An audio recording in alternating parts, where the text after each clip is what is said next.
Boa noite a todos.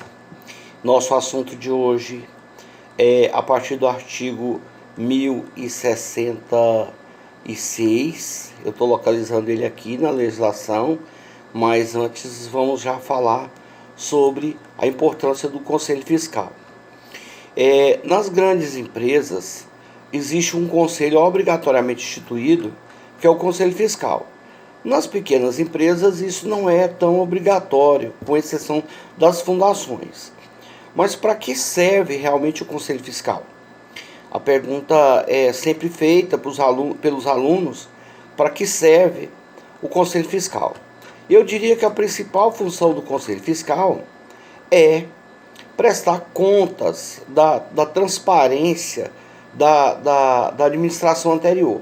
Então, o Conselho Fiscal compete analisar as contas do exercício anterior e dizer se elas estão corretas. Geralmente, o Conselho Fiscal ele se reúne a cada 3 meses, né? A cada trimestre. E nessas reuniões, o Conselho Fiscal vai analisar as contas dos últimos 3 meses. Eu estou chegando aqui no artigo 1066. Então, a cada 3 meses o Conselho se reúne, faz uma análise das contas e dá um parecer. Isso por quê? Para não ficar um serviço muito carregado para o final do ano, né? Para não ficar 12 meses para o final do ano, o Conselho Fiscal vai dando parecer trimestrais. Os membros do Conselho Fiscal, eles têm salário. A lei diz que ninguém pode exercer a atividade de conselheiro fiscal sem antes receber uma remuneração por isso. O número mínimo de conselheiro fiscal é 3. Geralmente o Conselho Fiscal é composto por 3 conselheiros e mais 3 suplentes, levando-se em consideração que, a depender da complexidade da empresa, pode ter muito mais de 3 conselheiros fiscais, né? E essa remuneração, professor, ela pode ser simbólica? Pode. Então, quer dizer, a partir do momento que a lei fala que a remuneração é simbólica, eu poderia dizer que o conselheiro fiscal poderia receber R$1 por cada reunião, né? Esse pagamento que é feito para os conselheiros é chamado de jeton.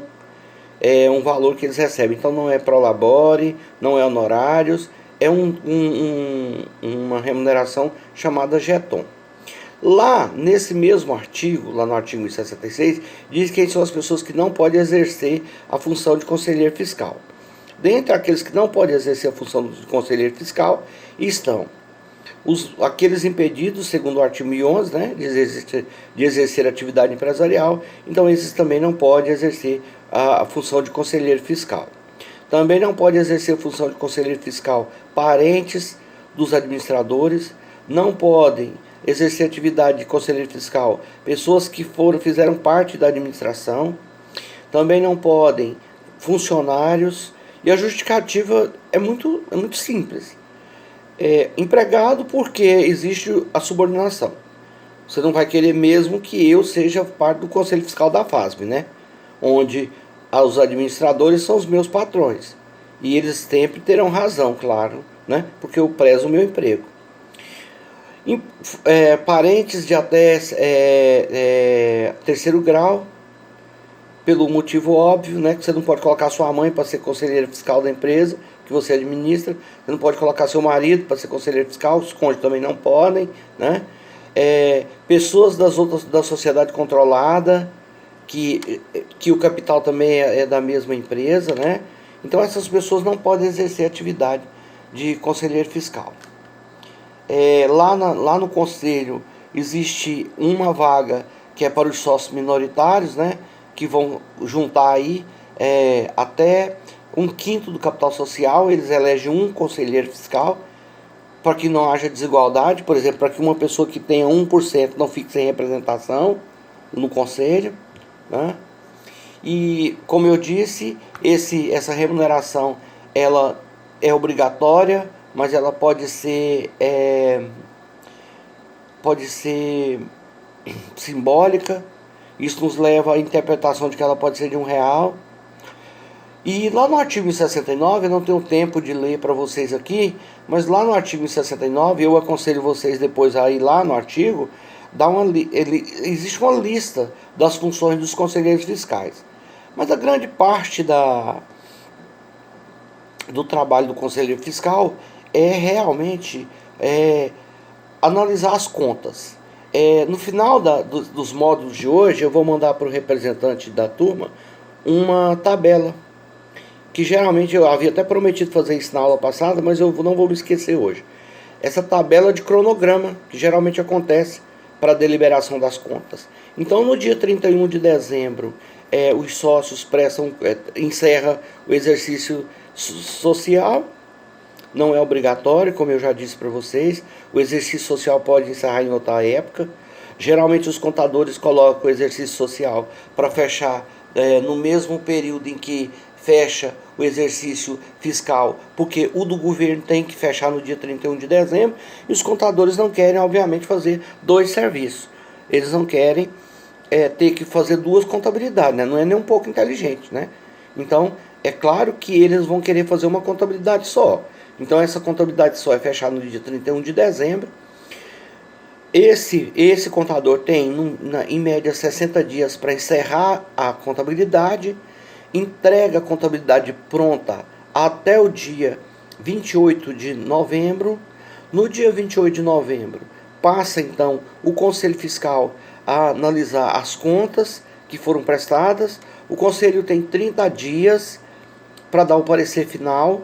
Depois disso, as documentações têm que ficar disponível para os sócios até com 30 dias de antecedência da Assembleia.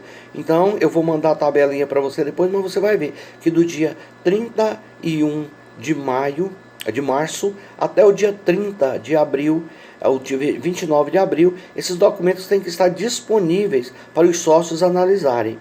Para depois, então, no dia 30 de abril, haver uma assembleia para aprovação das contas. Nessa assembleia de aprovação das contas, os sócios se eximem da responsabilidade caso as contas sejam aprovadas. Ah, mas um sócio discordou. Ele tem um prazo para poder se manifestar na justiça, para questionar. Nós vamos chegar lá nesse próximo bloco, porque o próximo bloco agora é para falar da deliberação dos sócios. Então, vamos resumir? Conselho Fiscal, composto de 3 pessoas no mínimo, pessoas idôneas, pessoas que não fazem parte nem dos impedidos, nem da administração, nem é parente dos administradores, nem é empregado, nem é cônjuge. Lembrando também que com relação ao Conselho Fiscal, ele é exercido obrigatoriamente apenas nas grandes empresas e nas associações. Nas empresas de pequeno porte, o Conselho Fiscal não é um órgão que se exige por lei, né? É apenas mais um órgão para dar transparência para a administração, né? Vamos falar também sobre as deliberações dos sócios. Aqui eu quero chamar a atenção dos senhores para uma diferença. Deliberação dos sócios pode ser em assembleia ou pode ser em reunião dos sócios, né? O que diferencia a assembleia da reunião dos sócios? A assembleia, ela vem acompanhada de um formalismo rigoroso, inclusive no momento das convocações, enquanto que a reunião dos sócios é informal. Eu vou dar 2 exemplos aqui para você poder entender.